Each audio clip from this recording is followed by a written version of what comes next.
The Outsiders, Chapter 8. The nurses wouldn't let us see Johnny. He was in critical condition. No visitors. But Two-Bit wouldn't take no for an answer. That was his buddy in there, and he aimed to see him. We both begged and pleaded, but we were getting nowhere until the doctor found out what was going on. Let them go in, he said to the nurse. He's been asking for them. It can't hurt now. Two-Bit didn't notice the expression in his voice. It's true, I thought numbly. He is dying. We went in practically on tiptoe because the quietness of the hospital scared us. Johnny was lying still with his eyes closed, but when Two-Bit said, "Hey, Johnny kid," he opened them and looked at us, trying to grin. "Hey, y'all." The nurse, who was pulling the shades open, smiled and said, "So he can talk after all." Two-Bit looked around. "They treating you okay, kid?" "Don't," Johnny gasped. "Don't let me put enough grease on my hair." "Don't talk," Two-Bit said, pulling up a chair. "Just listen. We'll bring you some hair grease next time. We're having the big rumble tonight." Johnny's huge black eyes widened a little, but he didn't say anything. "It's too bad you and Dally can't be in it. It's the first big rumble we've had, not counting the time we whipped Shepard's outfit." "He came by," Johnny said. "Tim Shepard?" Johnny nodded. "Came to see Dally." Tim and Dallas had always been buddies. "Did you know you got your name in the paper for being a hero?" Johnny almost grinned as he nodded. "Tough enough," he managed, and by the way his eyes were glowing, I figured Southern gentlemen had nothing on Johnny Cade. I could see that even a few words were tiring him out. He was as pale as the pillow and looked awful. Two-Bit pretended not to notice. "You want anything beside hair grease, kid?" Johnny barely nodded. "The book." He looked at me. "Can you get another one?" Two-Bit looked at me too. I hadn't told him about Gone with the Wind. "He wants a copy of Gone with the Wind so I can read it to him," I explained. "You want to run down to the drugstore and get one?" "Okay," Two-Bit said cheerfully. "Don't y'all run off." I sat in Two-Bit's chair and tried to think of something to say. "Dally's gonna be okay," I said finally. "And Derry and me, we're okay now." I knew Johnny understood what I meant. We had always been close buddies, and those lonely days in the church strengthened our friendship. He tried to smile again, and then suddenly went white and closed his eyes. "Johnny," I said, alarmed, "are you okay?" He nodded, keeping his eyes closed. "Yeah, it just hurts sometimes." "It usually don't. I can't feel anything below the middle of my back." He lay breathing heavily for a moment. "I'm pretty bad off, ain't I, Pony?" "You'll be okay," I said with fake cheerfulness. "You gotta be. We couldn't get along without you." The truth of that last statement hit me. We couldn't get along without him. We needed Johnny as much as he needed the gang, and for the same reason. "I won't be able to walk again," Johnny started, then faltered. "Not even on crutches. Busted my back." "You'll be okay," I repeated firmly. "Don't start crying," I commanded myself. "Don't start crying, you'll scare Johnny." "You want to know something, Pony Boy? I'm scared stiff. I used to talk about killing myself." He drew a quivering breath. "I don't want to die now. It ain't long enough. 16 years ain't long enough. I wouldn't mind it so much if there was so... I wouldn't mind it so much if there wasn't so much stuff I hadn't done yet and so many things I ain't seen. It's not fair. You know what? That time we were in Windricksville was the only time I've been away from our neighborhood." "You ain't gonna die," I said, trying to hold my voice down. "And don't get juiced up, because the doctor won't let us see you no more if you do. 16 years in the streets and you can learn a lot. But all the wrong things, not the things you want to learn. 16 years in the streets and you see a lot. But all the wrong sights, not the sights you want to see." Johnny closed his eyes and rested quietly for a minute. Years of living on the east side teaches you how to shut off your emotions. If you didn't, you would explode. You learn to cool it. A nurse appeared in the doorway. "Johnny," she said quietly, "your mother's here to see you." Johnny opened his eyes. At first they were wide with surprise, then they darkened. "I don't want to see her," he said firmly. "She's your mother." "I said I don't want to see her." His voice was rising. "She's probably come to tell me about all the trouble I'm causing her and how glad her and the old man will be once I'm dead." Well, tell her to leave me alone. For once, his voice broke. For once, just to leave me alone. He was struggling to sit up, but he suddenly gasped, went whiter than the pillow, then passed out cold. The nurse hurried me out the door. I was afraid of something like this if he saw anyone. I ran into Two-Bit, who was coming in. You can't see him now, the nurse said. So Two-Bit handed her the book. Make sure he can see it when he comes around. She took it and closed the door behind her. Two-Bit stood and looked at the door a long time. I wish it was any one of us except Johnny, he said, and his voice was serious for once. We could get along without anyone but Johnny. Turning abruptly, he said, Let's go see Dallas. As we walked out into the hall, we saw Johnny's mother. I knew her. She was a little woman with straight black hair and big black eyes like Johnny's, but that was as far as the resemblance went. Johnny Cake's eyes were fearful and sensitive. Hers were cheap and hard. As we passed her, she was saying, But I have a right to see him. He's my son. After all the trouble his father and I have gone to raise him, this is our reward? He'd rather see those no-count hoodlums than his own folks. She saw us and gave us such a look of hatred that I almost backed up. It was your fault, always running around in the middle of the night getting jailed and heaven knows what else. I thought she was going to cuss us out. I really did. Two-Bit's eyes got narrow, and I was afraid he was going to start something. I don't like to hear women get sworn at, even if they deserve it. No wonder he hates your guts, Two-Bit snapped. He was going to tell her off real good, but I shoved him along. I felt sick. No wonder Johnny didn't want to see her. No wonder he stayed overnight at Two-Bit's or our house and slept in the vacant lot in good weather.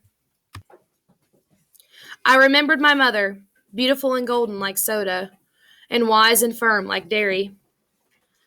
Oh, Lordy. There was a catch in Two-Bit's voice, and he was closer to tears than I'd ever seen him. He has to live with that? We hurried to the elevator to get to the next floor. I hoped the nurse would have enough sense not to let Johnny's mother see him. It would kill him. Dally was arguing with one of the nurses when we came in. He grinned at us. Man, am I glad to see you. These hospital people won't let me smoke, and I want out. We sat down, grinning at each other. Dally was his usual mean, ornery self. He was okay. Shepard came by to see me a while ago. That's what Johnny said. What'd he want? He said he saw my picture in the paper and couldn't believe it didn't have wanted, dead or alive, under it. He mostly came in to rub it in about the Rumble. Man, I hate not being in on that. Only last week, Tim Shepard had cracked 3 of Dally's ribs. But Dally and Tim Shepard had always been buddies, no matter how hard they fought, and they were 2 of a kind, and they knew it. Dally was grinning at me. Kid, you scared the devil out of me the other day. I thought I'd killed you. Me? I said, puzzled. Why? When you jumped out of the church, I meant to hit you just hard enough to knock you down and put out the fire, but when you dropped like a ton of lead, I thought I'd aimed too high and broke your neck. He thought for a minute. I'm glad I didn't, though. I'll bet, I said with a grin. I never liked Dally, but then, for the first time, I felt like he was my buddy. And all because he was glad he hadn't killed me. Dally looked out the window. He sounded very casual. How's the kid? We just left him, Two-Bit said, and I could tell that he was debating whether to tell Dally the truth or not. I don't know about stuff like this, but, well, he seemed pretty bad to me. He passed out cold before we left him. Dally's jawline went white as he swore between clenched teeth. Two-Bit, you still got that fancy black-handled switch? Yeah? Give it here. Two-Bit reached into his back pocket for his prized possession. It was a jet-handled switchblade, 10 inches long, that would flash open at a mere breath. It was a reward for 2 hours of walking aimlessly around a hardware store to divert suspicion. He kept it razor sharp. As far as I knew, he had never pulled it on anyone. He used his plain pocket knife when he needed a blade.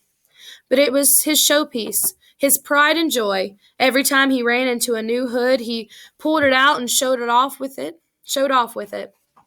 Dally knew how much that knife meant to Two-Bit, and if he needed a blade bad enough to ask for it, well, he needed a blade. That was all there was to it.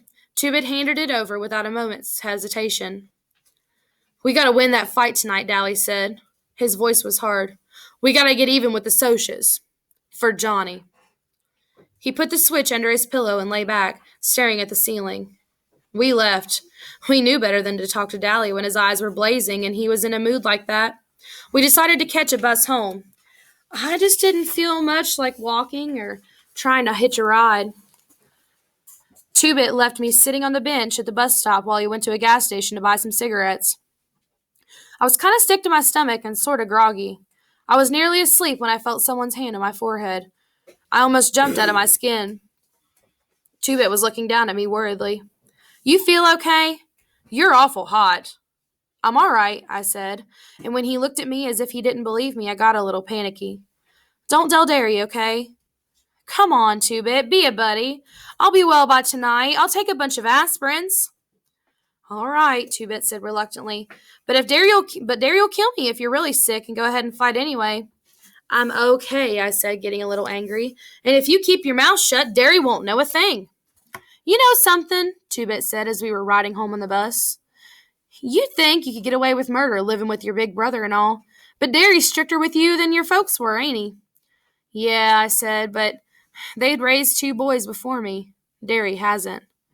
You know, the only thing that keeps Derry from being a Soc is us. I know, I said. I had known it for a long time, in spite of not having much money. The only reason Derry couldn't be a Soc was us. The gang. Me and Soda. Derry was too smart to be a greaser. I don't know how I knew. I just did. And I was kind of sorry. I was silent most of the way home. I was thinking about the rumble. I had a sick feeling in my stomach, and it wasn't from being ill. It was the same kind of helplessness I'd felt that night Derry yelled at me for going to sleep in the lot. I had the same deathly fear that something was going to happen that none of us could stop. As we got off the bus, I finally said it. Tonight, I don't like it one bit. Two-Bit pretended not to understand.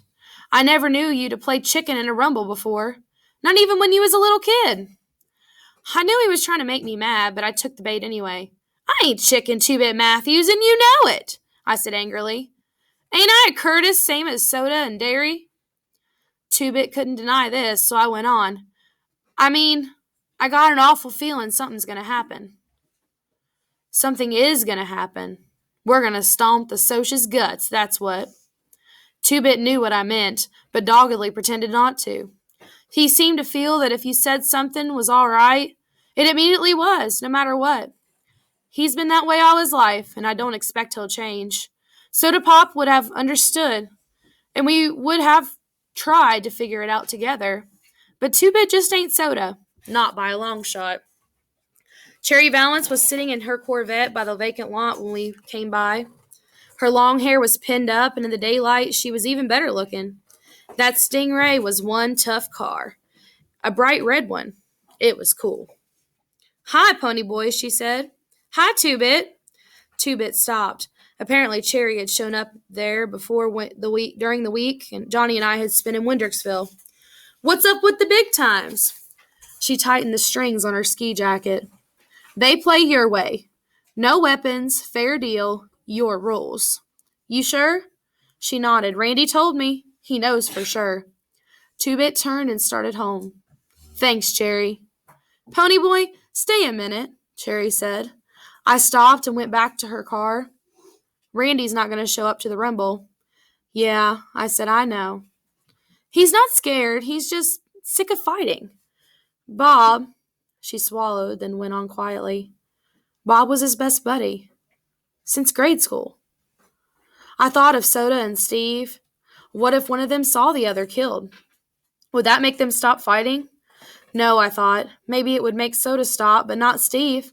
He'd go on hating and fighting. Maybe that was what Bob would have done if it had been Randy instead of him. How's Johnny? Not so good, I said. Will you go up to see him? She shook her head. No, I couldn't. Why not? I demanded. It was the least she could do. It was her boyfriend who had caused it all. Then I stopped. Her boyfriend. I couldn't, she said in a quiet, desperate voice. He killed Bob. Oh, maybe Bob asked for it. I know he did. But I could never look at the person who killed him.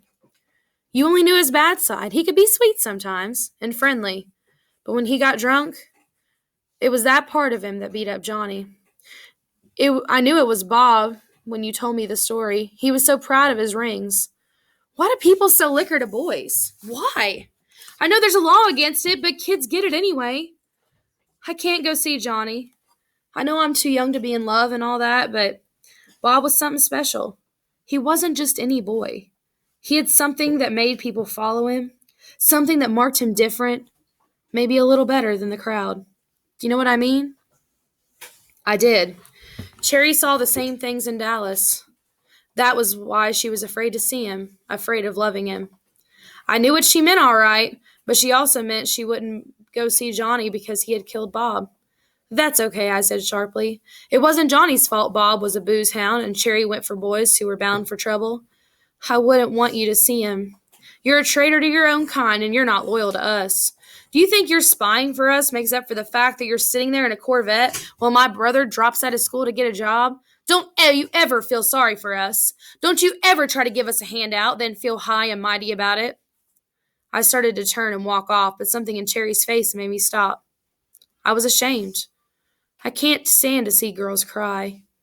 She wasn't crying, but she was close to it. I wasn't trying to give you charity, Pony Boy. I only wanted to help. I liked you from the start. The way you talked. You're a nice kid, Pony. Do you realize how scarce nice kids are nowadays? Wouldn't you try to help me if you could? I would. I'd help her and Randy both, if I could. Hey, I said suddenly, can you see the sunset real good from the west side? She blinked, startled, then smiled. Real good. You can see it good from the east side, too, I said quietly. Thanks, Pony Boy, she smiled through her tears. You dig okay. She had green eyes. I went on, walking home slowly.